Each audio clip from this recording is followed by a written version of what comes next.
Hello বন্ধুরা, তো আজকের ভিডিওতে আমরা শিখব ফর লুপ। তো ফর লুপ শেখার জন্য আমি ফার্স্ট ভিএস কোড ওপেন করে নিব। ভিএস কোড ওপেন করে এরপর ফাইলের উপর ক্লিক করব। ফাইলের উপর ক্লিক করে আমাকে দেখো এখানে ওপেন ফোল্ডার বলে লেখা আছে, এটার উপর ক্লিক করব।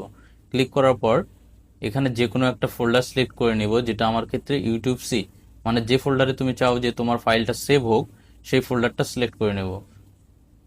সিলেক্ট করার পর এখানে দেখো নিউ ফাইল বলে লেখা আছে, নিউ ফাইল বলে লেখা আছে, এটার উপর ক্লিক করব। ক্লিক করার পরে আমি ফাইলের নাম দিব forloop.c।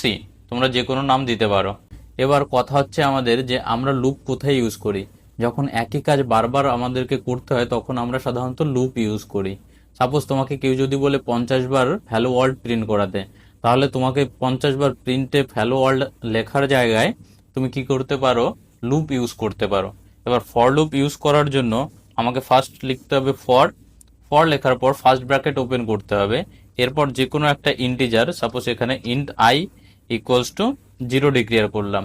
এবার কথা হচ্ছে যে আমি কত দূর অবধি এই লুপটা চালাতে চাই সেটা আমাকে লিখতে হবে। সাপোজ আমি 10 বার চালাতে হয়, তার জন্য আই ইজ লেস দেন 10 লিখে দিলাম। এরপর এটাকে ইনক্রিমেন্ট করতে হবে। এরপর আমি দেখো নর্মালি প্রিন্টএফ হ্যালো ওয়ার্ল্ড লিখতে পারি। এইবার এই ফাইলটাকে যদি আমি সেভ করি কন্ট্রোল এস এর মাধ্যমে, এরপর যদি আমি রান করি তাহলে দেখো হ্যালো ওয়ার্ল্ড কতবার প্রিন্ট হবে, 10 বার প্রিন্ট হবে। দেখো সেভ করলাম, হ্যালো ওয়ার্ল্ড নিচে প্রিন্ট হয়ে গেছে, 10 বার প্রিন্ট হয়েছে।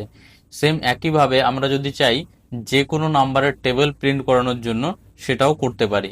তো টেবিল প্রিন্ট করানোর জন্য আমাকে যে কোনো একটা ভেরিয়েবল নিতে হবে। Suppose int A equals to আমি 3-এর ঘরের নামটা প্রিন্ট করাতে চাই। তো 3-এর ঘরের নামটা প্রিন্ট করানোর জন্য ইন্ট এ ইকুয়ালস টু 3 নিয়ে নিলাম।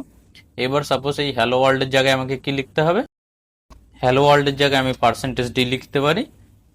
এরপর আমি কি করাতে চাই, 3-এর ঘরের নামটা প্রিন্ট করাতে চাই। এবার এ ইন্টু আমি যদি আই যদি করে দিই তাহলেই দেখো 3-এর ঘরের নামটা প্রিন্ট হয়ে যাবে। কন্ট্রোল এস করলাম, রান করলাম, দেখো এখানে ফার্স্ট এ ইন্টু 0, 0, 3, 6, 9, 12 এভাবে প্রিন্ট হয়ে গেছে। আর এখানে 27 অব্দি প্রিন্ট হয়েছে, কারণ এটা 0 থেকে 9 অব্দি চলেছে। লেস দেন 10 এর মানে হচ্ছে 0 থেকে 9, ঠিক আছে। আর আমি যদি 10-এর ঘর অব্দি পুরো চালাতে চাই তাহলে লেস দেন ইকুয়ালস টু দিতে হবে, লেস দেন ইকুয়ালস টু 10। এরপর যদি আমি কন্ট্রোল এস করে সেভ করে যদি আমি রান করি তাহলে দেখো 0 থেকে 30 অব্দি প্রিন্ট হয়েছে। এছাড়াও আমাদের আরো দুটো লুপ রয়েছে, সেটা হচ্ছে হোয়াইল লুপ আর ডু হোয়াইল লুপ। এর পরের ভিডিওতে আমরা হোয়াইল লুপ আর ডু হোয়াইল লুপ দেখব।